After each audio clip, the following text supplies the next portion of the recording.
பேசுவாங்கடா, எல்லாரும் தப்பா பேசுறாங்க பாரு. ஏய் சின்ன பொண்ணு 20 பொண்ணு ஒரு காதலி சின்ன இந்த பொண்ணு கல்யாணம் பண்ணி வேலை கூட கிடையாது.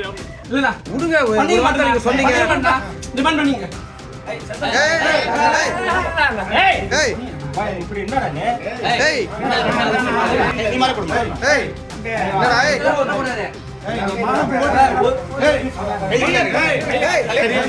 ஒரு பொண்ணோட வாழ்க்கை வீணாக்காத. ஏய் நல்லா இருக்க மாட்டா. மாலை முக்கியம், அந்த தாலி தான முக்கியம். போடு மாமா. மாலை முக்கியம். ஒரு நிமிஷம் இருங்கடா. அடிக்காதீங்கடா போட்டு எல்லாரும். ஏன் அப்படி பண்றீங்க? எதுவுமே புரிஞ்சுக்காம. 9 மாசம் 8 வருஷம் யார் லவ் பண்ணா? 8 வருஷம் யார் லவ் பண்ணா? யார் லவ் பண்ணா 8 வருஷமா? 8 வருஷம் என்ன பொறுமையா இருக்கீங்க நீங்க? 4 ஸ்டேஷன் ஏறல. அப்போ ஒரு குடும்பத்தோட வந்தீங்கன்னா படி வச்சிருப்பாங்களா? தாராளமா பேசி கல்யாணம் பண்ணி வச்சிருப்பாங்களா? அக்கா மனசாட்சி நான் சொல்றேன். அவ எத்தனை பேர் வந்தாலும் விட மாட்டேன் தெரிஞ்சுக்க. ரொம்ப வேலை காட்டுறான். என்ன தலைவரா? நீங்க கேட்டீங்கல்ல அவ்வளவு கேள்வி நான் அம்மா இப்ப நீ சொன்னதாம்மா இப்படி வந்து பண்ணா என்ன பண்றது? என்னடா இருப்பாங்க நான் ஏன் அடமன்ட்டா நீங்க என்னன்னு புரிஞ்சுக்கோங்க.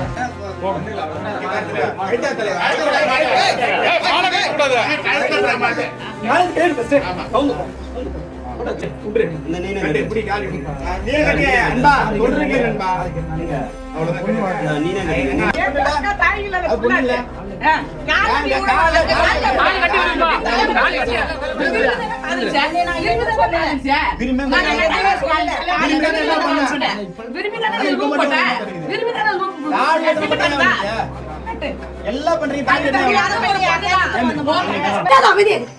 அமைதியா சொன்ன தம்பி என்ன மாதிரி ஆல்ரெடி என்ன ஆக போற பாத்துக்க.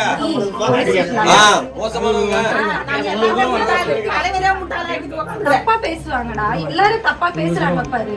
ஐயோ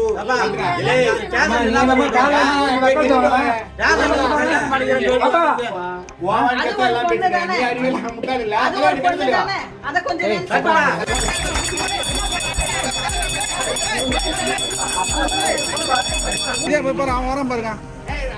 அவன் எப்படி எதுன்னு வரான் பாருங்க.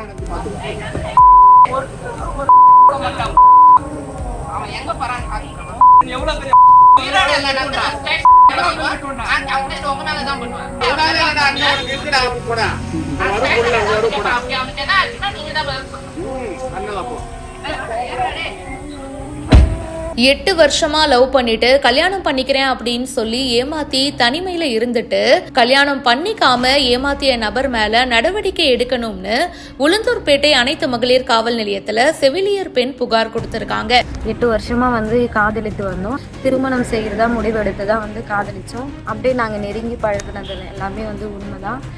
இப்ப வந்து தமிழரசன் வீட்டுல வந்து எங்களுடைய திருமணத்துக்கு வந்து எதிர்ப்பு தெரிவித்ததுனால புகார் அளித்தேன். அதன்படி அவங்க கூப்பிட்டு விசாரிச்சாங்க. இன்னைக்கு வந்து திருமணம் வந்து தமிழரசன் வந்து என்ன செய்து கொண்டாரு.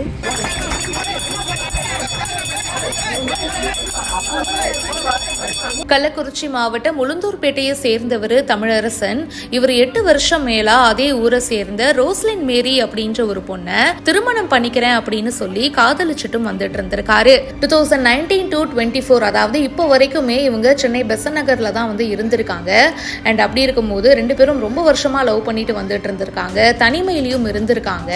கல்யாணம் பண்ணிக்கோங்க அப்படின்னு ரோஸ்லின் மேரி கேட்கும்போது என்னோட தங்கச்சிக்கு கல்யாணம் முடிஞ்சதும் பண்ணிக்கிறேன் அப்படின்னு சொல்லியிருக்காரு.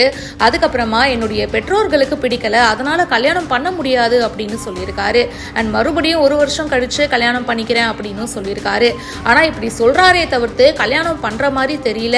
அதுக்கப்புறமா ரோஸ்லின் பல இடங்கள்ல போலீஸ் ஸ்டேஷன்ல புகார் கொடுத்திருக்காங்க. பட் ஒரு பக்கம் எந்த நடவடிக்கையும் எடுக்கல, இன்னொரு பக்கம் தமிழரசன் கல்யாணம் பண்றதுக்கும் ஒத்துக்கல.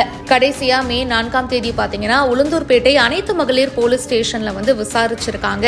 அண்ட் அப்போ தமிழரசனுடைய காலில் விழுந்து கதறி அழுதுருக்காங்க மேரி. அதுக்கப்புறமா தமிழரசன் கல்யாணத்துக்கு ஒத்துக்கிட்டாரு. ஆனா 2 மாசம் டைம் கேட்டிருக்காரு. ஆனா பாதிக்கப்பட்ட பெண் அதுக்கு ஒத்துக்கல. உடனடியா கல்யாணம் பண்ணிக்கணும் அப்படின்னு சொல்லியிருக்காங்க. போலீஸ் ஸ்டேஷன் பக்கத்துல பாத்தீங்கன்னா ஒரு கோவில் இருந்திருக்கு. ஸோ அங்க போயிட்டு தாலி கட்டிக்கலாம் அப்படின்னு போயிருக்காங்க. ஆனா அங்க போயிட்டு மறுபடியும் தமிழரசன் தாலி கட்டுறதுக்கு ஒத்துக்கல. ஸோ ஒரு வழியா ரொம்ப நேரம் போராட்டத்துக்கு அப்புறமா பாத்தீங்கன்னா இவர் தாலி கட்டி மாலை போட்டிருக்காரு. ஆனா போலீஸ் ஸ்டேஷன் வந்துட்டு என்னை கட்டாயப்படுத்தி கல்யாணம் பண்ணி வச்சுட்டாங்க அப்படின்னு சொல்லி திமுக வழக்கறிஞர் ஒருத்தரை வச்சு புகார் மனு ஒண்ணு கொடுத்திருக்காரு. போலீஸ் ஸ்டேஷன் எதிரில் தமிழரசனுடைய உறவினர்கள் மற்றும் சகோதரர் எல்லாருமே கார்ல இருந்து வந்து இறங்கி கொச்சை வார்த்தை பயன்படுத்தி பாதிக்கப்பட்ட பெண் தரப்பினரை அங்கிருந்த காவலர் முன்னாடியே சரமாரியா பேசியிருக்கிறதாகவும் சொல்லப்படுது. ஒரு வழியா கல்யாணம் முடிஞ்சிருக்கு. அந்த பெண்ணுக்கு தமிழரசனுடைய சகோதரர் மற்றும் உறவினர்கள் கிட்ட இருந்து பாதுகாப்பு வேணும் அப்படின்னும் பாதிக்கப்பட்ட பெண் கேட்டிருக்காங்க. அண்ட் தமிழரசனும் பாத்தீங்கன்னா கட்டாயப்படுத்தி கல்யாணம் பண்ணி வச்சுட்டாங்க, அவங்க மீதும் நடவடிக்கை எடுக்கணும் அப்படின்னு ஒரு பொய்யான புகார் ஒண்ணு கொடுத்திருக்கிறதாகவும் கூறப்படுது. மேலும் பல செய்திகளுக்கு பிஹைண்ட் உட்ஸை இப்பவே ஃபாலோ பண்ணுங்க.